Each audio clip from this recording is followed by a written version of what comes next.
নমস্কাৰ এই মুহূৰ্তত আহি পৰিছে কেইবাটা বিগ ব্ৰেকিং নিউজ। আজি হৈছে 18 এপ্ৰিল দিন শনিবাৰ। এনেবোৰ খবৰসমূহ চাবলৈ চেনেলটো ছাবস্ক্ৰাইব কৰি ভিডিঅ'টো এটা লাইক কৰি দিব। এই মুহূৰ্তত জনাইছো আজি ৰাতিপুৱাৰ এটা খুবই ডাঙৰ খবৰ। প্ৰধানমন্ত্ৰী নৰেন্দ্ৰ মোদীয়ে যাদু মন্ত্ৰ কৰে। হয়, আপুনি ঠিকেই শুনিছে, এজন ব্যক্তিয়ে যিটো নেকি ভাৰতৰ প্ৰধানমন্ত্ৰী তেখেতে যাদু মন্ত্ৰ কৰে।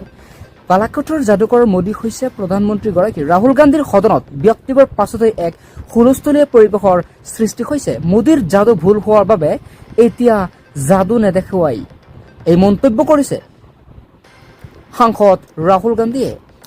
উভতি ধৰিছে বিজেপিয়ে। পৰৱৰ্তী খবৰ, মুখ্যমন্ত্ৰী নহয় হিমন্ত বিশ্ব শৰ্মা। এইবাৰ ৰাজ্যৰ পৰৱৰ্তী মুখ্যমন্ত্ৰী হিমন্ত বিশ্ব শৰ্মা নহয় বুলি এক হুংকাৰ প্ৰদান কৰা হৈছে। আপোনালোকক সবিশেষ জনাইছো, ভিডিঅ'টো এটা শ্বেয়াৰ মাৰি দিয়ক।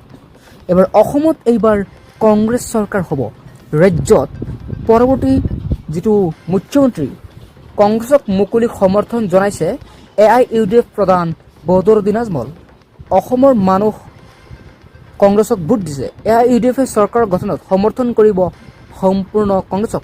হিমন্ত বিশ্ব শৰ্মাই বহু জুলুম কৰি আছে ৰাজ্যৰ লাখ লাখ মুছলমান লোকসকলক লৈ। মিয়াক উচ্ছেদ কৰি হাৰাশাস্তি কৰিছে মুখ্যমন্ত্ৰী হিমন্তই।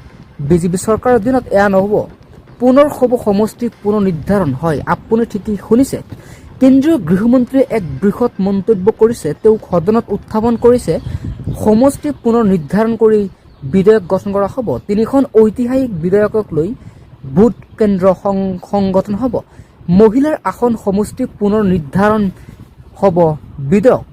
এবাৰ সংসদত গৃহীত নহ'ল মহিলা সংৰক্ষণ বিধেয়ক। জনাইছো এটা খুবেই ডাঙৰ খবৰ। মহিলা সংৰক্ষণ বিধেয়কৰ বিৰুদ্ধে ভোট বিৰোধীৰ আক্ৰমণ।